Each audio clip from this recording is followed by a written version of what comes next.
E de onde que vem a arqueologia na minha vida, o negócio da Bíblia e tudo mais? Eu sou um misto interessante. Por isso que o meu livro chama-se O Ceticismo da Fé. Porque eu Você era cético? Demais. Sou ainda. Para muitas coisas eu sou cético. Tipo o quê? Vou dar um exemplo para você. Se não existe Deus, por que há algo ao invés de nada? Eu acho que existe Deus, porque, tipo, o mundão tão perfeito assim. Tipo, tudo. Mano, quando começa a falar de corpo humano, do que tudo funciona, e tem o sistema digestivo e tudo é. Sabe, liga aos pontos? Não tem um nó desatado, eu falo assim. É Deus, né? É algo, pelo menos, que não mostraram até agora. E isso é Deus. Aí que você me mostra o meu ceticismo. Eu sou cético demais para acreditar na visão ateia de que tudo isso é obra do acaso. Entendi. Eu também. Eu sou também. cético porque, assim, já provou que o universo teve um começo. Há modelos diferentes. Tá. O mais clássico é o Big Bang. Alguns aceitam o Big Bang, outros não. Há questionamentos sérios ao Big Bang. Mas não importa qual modelo cosmológico você adote, o universo teve um começo. Aí eu jogo... Essa pergunta, na verdade, não é minha, é de Parmênides. Por que há algo ao invés de nada? Sendo que do nada, nada se faz. Por ser cético em relação à possibilidade de que do nada possa surgir algo, eu sou obrigado a acreditar que ao invés de nada, havia alguém chamado Deus. É lógico que eu estou simplificando aqui. Tá, mas o Deus, ele vivia sozinho? Ele era... Ele vivia... Tipo, ele não vivia em comunidade? Ele é um ser que vive só? Olha que interessante. O Santo Tomás de Aquino, um famoso teólogo católico do século XII, XIII, Tomás de Aquino dizia o seguinte: Deus é amor. Se Deus é amor, ele tem que ter um objeto desse amor. Isso significa que o ser de Deus é único, mas é plural em pessoas. Ele falava isso até para já dar uma argumentação filosófica a favor da Trindade, que Deus é triuno, é um Deus, mas são várias pessoas, ou seja, Cristo sempre existiu por toda a eternidade com o Espírito Santo e com Deus Pai. Então sempre houve Jesus Cristo. Sim. Não houve um tempo em que Deus não houvesse. Tá. Aliás, vou até fazer um paradoxo aqui. Deus não existe. Deus é. Porque existir, existere do latim, é uma coisa que é tirada da nasce, né? outra. Ou Deus não nasceu. O tempo nasceu. Deus é anterior a isso. Não estou dizendo que Deus é atemporal, mas pelo menos o tempo como nós medimos, ele teve um começo. Eu vou colocar aqui, os cosmólogos que me perdoem, eu vou falar do Big Bang. Eu estou falando que muitas pessoas acham que o Big Bang não é o melhor modelo. Tá bom? Então, eu vou colocar o Big Bang só à guisa de ilustração. Suponhamos que seja o modelo do Big Bang que está certo. Teve um instante, zero, em que tudo começou. Matéria, energia, tempo e espaço. Antes desse minuto zero não havia espaço. Não havia tempo. Isso pra mim é muito Isso é doido, muito mano. Não havia nada. Então, para ter tudo depois, eu tenho que ter uma causa disso, e é Aristóteles que fala isso. Eu tenho que ter uma causa primária que justifica a existência de tudo depois. Agora, essa causa primária não pode ser presa a nenhuma das coisas que vão surgir depois dela. Tá. Então, essa causa primária, em primeiro lugar, ela tem que ser eterna, porque ela criou o tempo. Então, ela existia antes do tempo. Essa causa primária tem que ser onipresente, porque não existiu espaço e ela já existia. Essa causa primária tem que ser intencional, porque as coisas passaram a existir com uma intenção. Até tem uma outra... eu quero lembrar quem foi o autor que perguntou isso, que ele falou o seguinte: por que a música ao invés de ruído? Por quê? Essa é a pergunta. Porque tem que ter alguém que fez a partitura. Entendeu? Comparando as coisas a uma orquestra, as coisas não são ruídos soltos. Deixa eu fazer uma pergunta. Tem lógica, você me lúdica. falou, né? A cabeça, o cabelo, os olhos, o rosto. Nossa, muito legal. Então, eu quero te fazer até uma pergunta lúdica, porque se Deus cria todos nós, assim, como imagem e semelhança dele, ele é algo físico, mas ele... ou não? Ele se parece com a gente ou não? E eu sei que... Não sei se você tem essa resposta, não sei se você ou já viu, assim. Eu nunca vi, mas já senti. Só que isso é muito louco pra mim, porque falam, pô, ele é imagem e semelhança nossa. Aí eu fico tipo assim, como é que ele é, mano? Ele é negrão, ele tem os dread, usa relógio. Não, isso aqui são perguntas bestas. Não mas são bestas. Mas são Acho tipo que assim. não. não. Mas são perguntas que eu me faço, porque eu quero. Tenho essa curiosidade do finito, assim. Será que é finito ou é infinito? Eu fico, tipo, muito nessa. Só se eu só corrigir que não é pergunta besta, Não, eu que. é por várias razões. Primeiro, que não existe pergunta besta. Existe, às vezes, resposta cretina. Mas a pergunta sincera, ela é bem-vinda. Ela faz parte do diálogo. Segundo, todo o verdadeiro teólogo, crente, ele questiona. Jesus questionou: Deus meu, por que me desamparou? Então, Jesus também fez pergunta besta. E terceiro, muitas perguntas que vocês estão fazendo, eu fico feliz, porque eu vejo as perguntas que os teólogos fizeram no povo. Eu sempre ensinei em sala de aula, hoje eu não dou aula mais na graduação, mas quando eu dava aula na graduação, sempre ensinava para os meus alunos de teologia que a gente tem que tirar a teologia das 4 paredes da sala de aula. Por que hoje eu falo de arqueologia? Nem todos os pares gostam disso. Por que eu falo de arqueologia, de teologia, de filosofia fora do ambiente acadêmico também, divulgação científica? Porque as mesmas perguntas dos grandes filósofos, dos grandes teólogos, o menino de 13 anos está fazendo hoje. Você está fazendo perguntas aí que só que os caras falavam de uma maneira mais... Mas era a mesma pergunta, a mesma essência. Então vamos lá. Meu bem, dá uma olhadinha se eu trouxe eu não sei se eu trouxe a... Meu bem, gente, é minha esposa, viu? Não é o Souza, não. Ainda, por enquanto. Eu não sei se eu trouxe, senão ele é uma passagem para vocês. Tá aqui? Obrigado, viu? Vem aqui, Essa aí é a original, irmão. Essa aqui... Não, capa Rapaz, preta. Nossa senhora. Foi é preta oficial. um dia, agora tá deixando de ser, ó.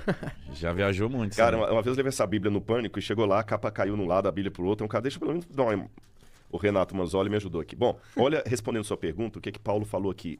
A pergunta é, como é que Deus é, né? Se ele parece com a gente, será que Deus é preto, é loiro, é... Por que ele não aparece pra gente assim? Fala assim, eu existo, eu tô aqui, irmão. Boa, boa. Uma voz, né? Então. Eu vou começar... Eu vou responder as duas num pacote só. Por favor, tá fica bom? à vontade. Deus é tão grande. Deixa eu falar um pouquinho do ser de Deus. Será que existe um espaço que caiba a Deus? Não. Não. Onde que ele fica? Onde que ele fica? Que tamanho que ele é? Exato. Ele fica escutando todo mundo? Todo mundo. Que Ou isso? seja, não dá pra entender. Deus nem pensa, Deus sabe. Deus não raciocina, ele já sabe. E vou piorar a situação. Se Deus sabe tudo, Eu tenho livre-arbítrio eu mesmo? tenho livre-arbítrio mesmo? A pergunta que ele faz pra mim é honesta ou ele tá sendo apenas um pretender, um ator?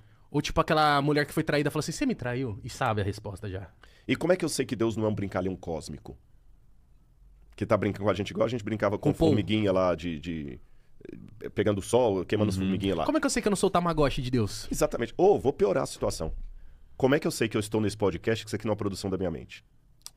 Matrix. Mas aí a gente vai longe nessa. Não, vai longe, Começar- mas eu vou começar dessa aqui pra derrubar as outras. Quem deu a resposta boa? Porque a maior dúvida que eu posso ter é se eu tô vendo você, se você existe. Porque vamos pensar no Matrix, galera. Vamos supor que eu tô agora com um monte de eletrodo na minha cabeça, numa sala lá, e ninguém que tá aqui existe. É minha mente que tá produzindo vocês. Como é que eu posso ter certeza que você existe? Tocando? Esse é o máximo do ceticismo que a gente pode ver. Não tocando não, porque... Eu posso imaginar um toque Você pode imaginar um também? toque. Quando você sonha, você não...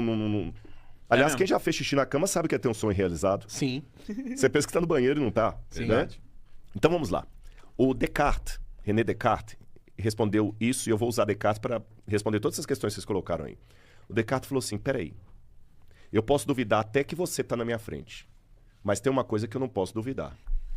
Ainda que você seja uma ilusão, eu existo, porque minha mente está produzindo você. Entendi. Aí que é a famosa frase, cogito ergo sum, em latim. Penso, Logo, logo existe. existo. Eu não tenho como duvidar da minha existência. Então eu também não duvido da minha. Exatamente. Tá certo? Sim. Então eu existo. Ainda que você seja uma ilusão, eu estou produzindo você. Mas para eu existir, eu sei que eu não sou eterno. Então tem que ter algo que me produziu.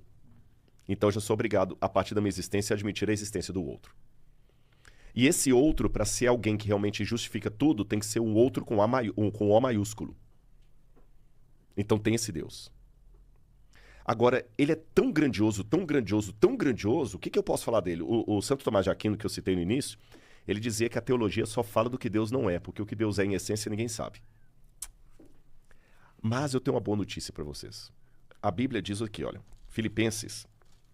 Colossenses, Paulo fala como é que é essa questão da imagem de Deus, como é que nós podemos conhecer a Deus. Filipenses Boa. capítulo 1, versículo 3 diz assim, Ele nos libertou do poder das trevas e nos transportou para o reino do seu Filho amado, em quem temos a remissão, a redenção dos pecados. Ele, está falando de Cristo, é a imagem do Deus invisível, o primogênito de toda a criação. Pois nele foram criadas todas as coisas, no céu e sobre a terra, visíveis e invisíveis, sejam tronos, soberanos, potestades, tudo foi criado por meio dele e para ele. Então, Paulo está explicando aqui que Jesus é a imagem visível, interessante isso, do Deus invisível, porque tudo foi criado nele. Aí você vai para o Evangelho de João, ele fala assim, no princípio era o verbo, e o verbo estava com Deus e o verbo era Deus. Ele estava no princípio com Deus. Todas as coisas foram feitas por ele, e sem ele nada do que foi feito se fez. E o verbo se fez carne, verso 10, verso 18, e habitou entre nós. Verso 14, e habitou entre nós. Deus falava com Jesus? Bingo. Jesus e Deus estavam em pé de igualdade. Tá bom? Ele só se materializou e foi pra terra? Exatamente. Só que um pouquinho antes disso, o que a gente percebe? Aqui tá falando até antes da terra, tá falando da criação. Tá, do antes do antes. Do antes do antes. Mano. Aí você vai para Provérbios 8, fala que quando Deus fazia tudo isso, tinha um companheiro de Deus ali na eternidade, que Provérbios chama de a sabedoria, Chokhmah. Então Deus tinha uma pessoa com ele. E essa sabedoria de Provérbios era o próprio Deus. Porque Provérbios fala que a sabedoria, você pode pecar contra ela, você só pode pecar contra Deus. Que a sabedoria guia os homens, ela cria os homens, ela recebe reverência dos homens. A sabedoria pode ter um templo, então essa sabedoria tem que ser Deus. João fala que o verbo, logos, sabedoria, estava com Deus e era Deus. E Paulo, que eu li no início, fala que ele, tudo foi feito nele e ele também estava com Deus. Então o que eu entendi aqui? Tinha Deus Pai e Deus Filho. Eu vou deixar o Espírito Santo de lado um pouquinho. Vou deixar também, tinha o Espírito Santo. Mas vou enfatizar o Pai e o Filho. Vamos criar? Vamos. Por que Deus resolveu criar? Essa resposta eu não tenho. Lembra que eu falei que eu ia ser honesto? Exato. Só que ao mesmo tempo que eu não tenho essa resposta, eu vou abrir uma notinha de rodapé aqui e volto para o texto. Eu não sei por que Deus resolveu criar. Mas sabe como é que eu lido com essa pergunta não respondida? Como? Da mesma maneira que eu lido com o fato de uma mulher linda como a Laura resolver casar comigo. Não, sério. Paixão. Paixão. Até hoje, olha assim, mas por que... Gente, Amor. por que a Laura me amou? Eu não sei. Você é amável. Obrigado. Mas de qualquer maneira, eu olho assim e falei, poxa, eu não tenho a resposta. Acho que nem ela, nem você tem. Por que você ama a Maria e não o João? Sim.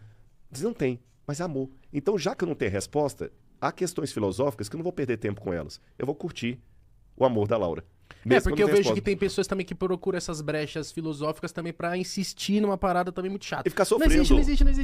Ficar sofrendo. Então, assim, não sei por que a Laura resolveu me amar. Não tô nem a isso, eu não vou saber. Eu ganhei, foi na loto com ela, com ela me amando e tô feliz com ela.